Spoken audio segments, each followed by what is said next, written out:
que tenemos indicadores sociales de África subsahariana. Tú tienes un 34% de muerte neonatal, cuando el promedio en Chile, Cuba y Uruguay está en 8. Lo que te está diciendo ahí, esa encuesta también, es la necesidad urgente de que la élite empresarial y política y la sociedad en su conjunto empujen un nuevo contrato social. El 68% de los que trabajan en República Dominicana ganan menos de 54,000 pesos.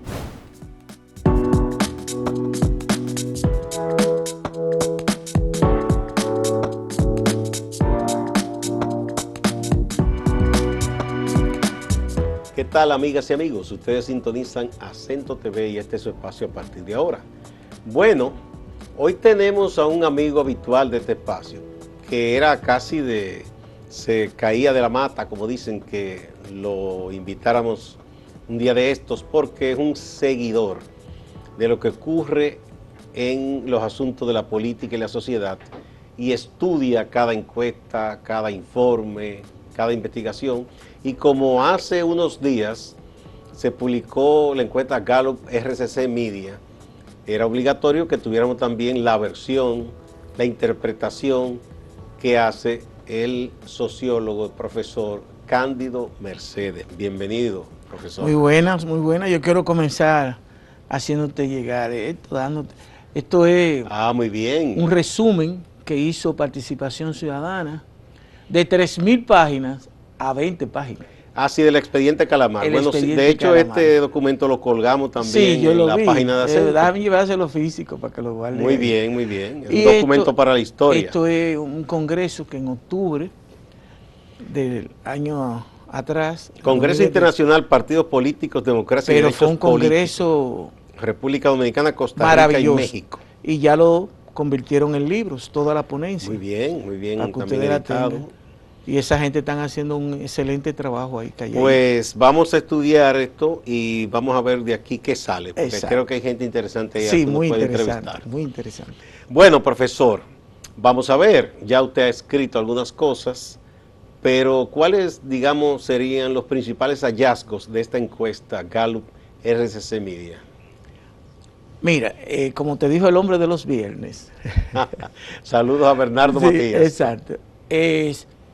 Esa es la encuesta más completa que ha salido. Fíjate que tiene 58 páginas, un objetivo general y 53 objetivos específicos que fueron cumplidos en la investigación. Y ahí la gente solamente se ha enfocado en la problemática de quién va a ganar. Pues porque eso es lo que llama más la atención. Está bien, pero que hay hallazgos ahí súper interesantes, como vamos a ver. Pero muchos comunicadores, periodistas, actuaron de manera dogmática y fundamentalista, muy sesgado, queriendo ver inconsistencia donde no la hay. Y lo vamos a ver. La inconsistencia. Yo vi un comunicador señalándolo que ¿qué era eso? El likely voters. Que eso no se había usado, que qué es eso, que sí o cuándo. Y eso es el voto aprobado. Es cuando Gustavo Olivo le dice a quien está haciendo el estudio que sí, que tú tienes garantía, tú garantizas de que va a ir a ese sufragio del 2024. ¿Qué ocurre? Que la muestra fue de 1.200, pero hay un 20% que dijo que no estaba seguro o indeciso. ¿Qué hacían antes los encuestadores si tú querías saber quién iba a ganar? Gustavo Olivo sacó 40%, pero hubo un 12% de indeciso. Entonces te daban el 40% de ese 12% de indeciso, te lo sumaban. Te lo indexaban ahí. Ahora, con el likely voters, lo que te están diciendo es que es el voto real. El voto duro. Voto duro, que tú extraes lo que dijeron que no estaban seguros que iban a votar y los que definitivamente dijeron que no iban a votar. Entonces te da el voto real. Entonces, si la muestra era 1.200 y ahora es de 820, varía la composición. Por ejemplo, en una Abinader tiene con la 1.200, 48%. Pero cuando es con el likely voter, sube. Pero eso sucede con los otros dos candidatos también. Entonces, lo que es igual no es ventaja. Tú no puedes asumir algo para una cosa y para la otra no. O sea, que no era inconsistencia, al contrario. Eso, de las 58 páginas, el like y borre nada más está en la página 12, 13 y 14 y ya. Porque es muy trabajoso, es muy riguroso, pero tiene mayor grado de profesionalidad la encuesta, porque acierta en un 100%. Te señalaban que la inconsistencia de que dice, el 67% de los entrevistados dice que votó por Abinader, pero el 67% de ese 1.200, ¿entiendes? Entonces, y dice que el 62%, ahora en el 2024, de esos 1.200 es que van a votar. No es del universo de los 8 millones, es de esos que votaron. No, porque es una representatividad entonces, de la muestra. Exacto, entonces dice, no, si Abinader sacó 52, porque ahí dice 62. El 62% de esos 1.200 que votaron en el 2020, ¿cuál va a ser su comportamiento ahora en el 2024? Eso es lo que dice, por tanto no hay inconsistencia. Luego te dice, bueno, pero la gente dice que los 3 principales problemas de la sociedad dominicana son costo de la vida, inflación, desempleo, luego robo, atracos y delincuencia en general, la y luego desempleo. Ciudadana. Esos 3. Entonces, hay contradicción porque no sé por qué la gente le da una favorabilidad de 62% al presidente y 54% de aprobación. Y cuando tú preguntas, ¿quién tú crees que va a ganar? El 48% te dice Abinader. ¿Y quién te gustaría que gane? El 46% dice que es Abinader. La gente dice, pero hay una incongruencia, una contradicción. No, es que una cosa es que yo sé quién va a ganar, pero si tú me preguntas, yo digo, no, va a ganar, yo quiero que gane María Teresa o Guillermo Moreno. Ahora yo sé que va a ganar Abinader. O quién yo creo que va a ganar. Exacto, son 2 preguntas muy distintas. No hay contradicción. Es cuando tú ves cómo hay gente que fundamentalistamente, de manera muy sesgada, quieren buscar contradicción porque no le favorece en función de su candidato. Pero además, mire, profesor, yo he visto muchas encuestas, no sé si tantas como usted. De hecho, me tocó redactar noticias de encuestas en medios para los cuales yo trabajaba. Exacto. Y históricamente ha sido así, que los presidentes tienen un porcentaje de apoyo que en la mayoría de los casos supera a su propio partido y al gobierno. En momentos de crisis seria, usted veía que, por ejemplo, se hablaba de la necesidad de un cambio, de que no querían saber del gobierno reformista, pero Balaguer tenía un porcentaje de aprobación por encima de su partido. Siempre. Igual Hipólito en el peor momento de la crisis, igual Leonel, Danilo, todos. Entonces, no es la excepción lo que pasa ahora, eso ha sido así porque aquí dicen, bueno, eso es parte que es un país presidencialista, exacto, ahí es que a los presidentes se les suele exonerar de la culpa de sus funcionarios. Entonces, no, pero además hay 2 lecturas sociológicas, construyendo hipótesis, yo te diría. Lo que te está diciendo la gente, que reconoce cuáles son los principales problemas que ellos perciben, pero que en el relato no culpan al presidente. Exactamente. Esto es lo que te está diciendo. Primera hipótesis. La segunda hipótesis es que reconocen esos problemas, pero que ellos quieren darle una continuidad al presidente. Darle otra oportunidad. Exacto. No quiere decir problema, me voy a la oposición. Sino, el problema es que los hay, pero en el relato está el COVID, está la crisis de Ucrania, está la fiebre porcina que hubo aquí, que se nos ha olvidado, está Fiona, y está una crisis a nivel mundial. Y yo diría otro hecho también. ¿Qué tanto, aunque no esté contento con lo que tengo, con lo que hay, qué tanto me gustan o yo puedo confiar o me pueden ofrecer algo nuevo quienes ya estuvieron? Eso es lo que te está diciendo. También, o sea, porque es una cosa que... prefiero que está y no volverle a los que estaban. Eso es lo que te está diciendo. Exactamente. Ahora, esa encuesta, nadie lo ha dicho, te está reflejando desde ya. Ahora, falta un año, que va a haber lo que se llama tripartidismo. Bien, vamos a poner un puntito ahí para que usted desarrolle esa idea de tripartidismo. Vamos a la pausa y volvemos.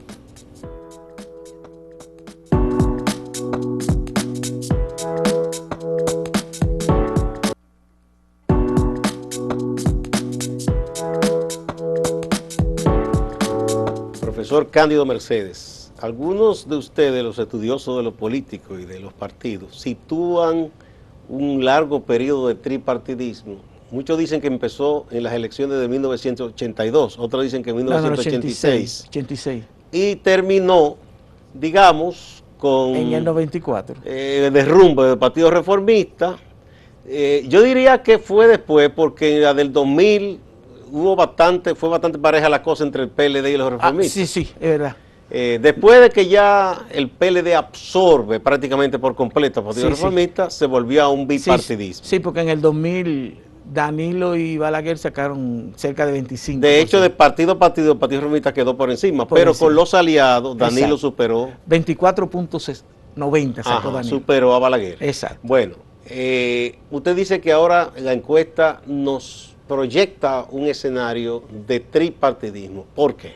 Porque tripartidismo es cuando los principales partidos, los más fuertes, generan un potencial de voto de más de 90%.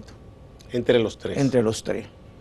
O sea, estamos hablando de que Abinader 48, 52, estamos hablando de que hay otro que tiene 25 o 27, supóngase que eso es a la luz de hoy.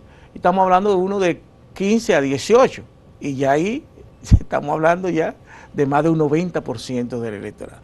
Y cuando uno ve Gallus y las otras que uno ha visto también, te dice que el 95, 96% de los votos está concentrado en esos tres partidos: PRM, Fuerza del Pueblo y el PLD. En Gallus hay algo que hay que decir. ¿Qué cosa? Por ejemplo, todas las encuestas que yo tengo, hasta Gallus, PLD como partido estaba en segundo lugar. Segundo. En Gallus, Fuerza del Pueblo pasa a segundo lugar, pero con un punto por encima. Es probable que lo de Calamar afectara mucho al PLD. ¿Por qué? Porque eran tres exministros más otro funcionario vinculado a ese escándalo tan grande de corrupción, pero que además el PLD se manejó demasiado mal como partido. Sobre todo en ese caso, porque en los anteriores ellos habían hablado de respeto al debido proceso, que las culpas son individuales, pero aquí ellos asumieron. Asumieron, y hasta la turba que uno vio ahí en el Palacio de Justicia un sábado. Entonces, eso pudo reflejarse y afectar al PLD y llevar a la Fuerza del Pueblo a ser la segunda fuerza, pero por un punto, por un solo punto. Otra contradicción que la gente dice que hay: ¿cómo es posible si la encuesta Gallus RCC Media dice que Leonel saca segundo lugar? ¿Cómo en un escenario donde va Leonel y Abel le gana 40-39? Eso no es contradicción. Lo que te está diciendo es que los que nos van a la segunda vuelta prefieren a Abel antes que a Leonel. Entiéndase, PRMista, Alianza País, Opción Democrática. Eso es lo que te está diciendo la encuesta. No es que hay contradicción, es que prefieren a Abel, pero que además Leonel Fernández es el candidato con la tasa de rechazo más alta. A eso iba. 37.3. Que sea como sea, Abel Martínez tiene una tasa de rechazo la más bajita. Más baja que Leonel Fernández. 20.6 y el otro 37, casi lo duplica. Es una tasa de rechazo más alta que la intención de voto potencial. Exacto, y así tú no puedes ganar unas elecciones. Eso es obvio. Ahora, ¿qué es lo que la gente no se ha referido a esa encuesta? Que si yo fuera de la élite empresarial de este país o política, estuviera haciendo reuniones rápidas. Ahí te está diciendo que los dominicanos y dominicanas, el 52% no está satisfecho con la democracia. Y te está diciendo que un 48% no le importa el tipo de gobierno. Y eso, desde el punto de vista de mediano y largo plazo, es un peligro. Bueno, hemos visto una corriente de apoyar mandatarios autócratas o dictadores. Miren, mucha gente está celebrando lo que está haciendo Bukele en El Salvador. Exacto. Aunque después vayan a llorar lágrimas de sangre. Es la probabilidad de una autocracia populista. Eso es lo que te está diciendo esa encuesta.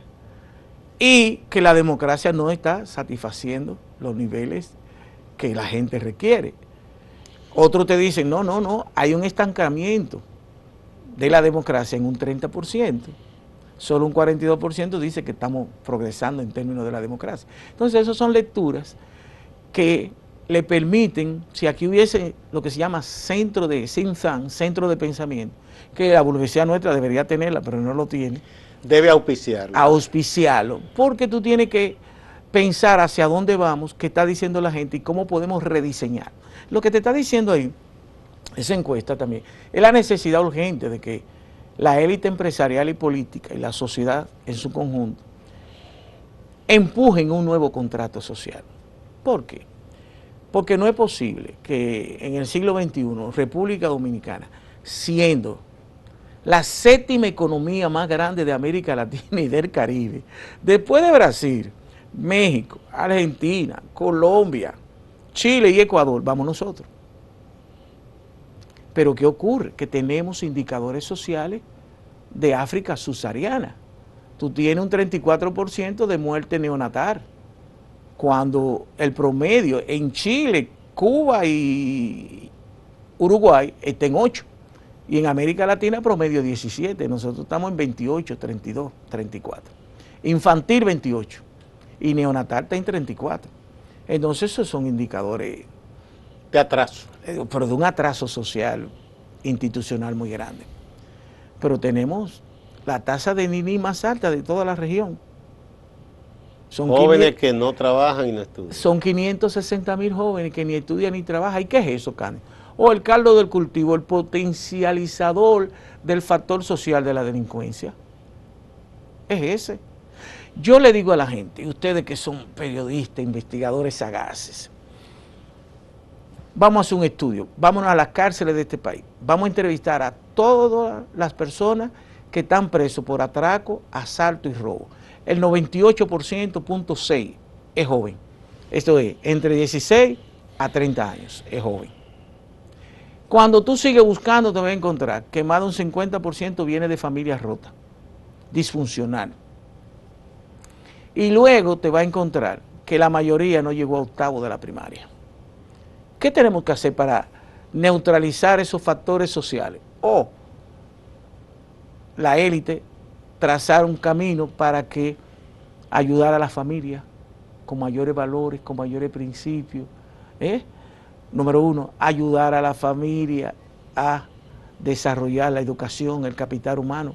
Aquí, capital humano, imagínate. El grado es sexto de la primaria, mal hecho. Sexto de la primaria. Nosotros no ufanamos del 4%, pero acuérdense que el 4% se firmó en el 97. Pero no es sino en el 2013 que comienza a ejecutarse. ¿Cuántos años después? 16 años después. Pero América Latina, ¿usted sabe cuánto es? El promedio está en 5% del Producto Bruto Interno de todos los países de América Latina. Y aquí estamos invirtiendo un 2% en salud, cuando el promedio en América Latina es 6,6. Entonces, una de las economías que más crece, lo dice, ustedes creo que lo dicen hoy, el Banco Mundial dice que en los últimos 10 años la economía dominicana ha crecido 41% en su Producto Bruto Interno. Sí, la más pujante. Claro, también el mismo Banco Central, en otro informe que está de hecho en la página del Banco Central para la República Dominicana, habla de las falencias, los retos, los atrasos. Hay mucha inequidad. Por ejemplo, llama la atención, profesor, que la región más rica económicamente, que es el Cibao, está en una huelga permanente. Sí. Porque deberían ser los más pobres que protesten más. Pero algo dice de que ese crecimiento no llega a todos por igual. No, porque mira qué es lo que pasa. República Dominicana, para los niveles de riqueza que crea, tiene mucha pobreza. Estamos hablando de 22, 23% de pobreza, pero con la definición del Banco Mundial, que tú no eres pobre si tú recibes el equivalente a 5,600 pesos mensuales. Bueno, eso es esa estadística que se usaban aquí, de que sacamos tanto de la pobreza. ¿No te acuerdas que Danilo se ufanaba a decir que éramos un país de clase media? No llegó a decir que estábamos en clase media. Entonces, pero yo me reía, porque qué clase media. Bueno, vamos a otra pausa, profesor, y retornamos.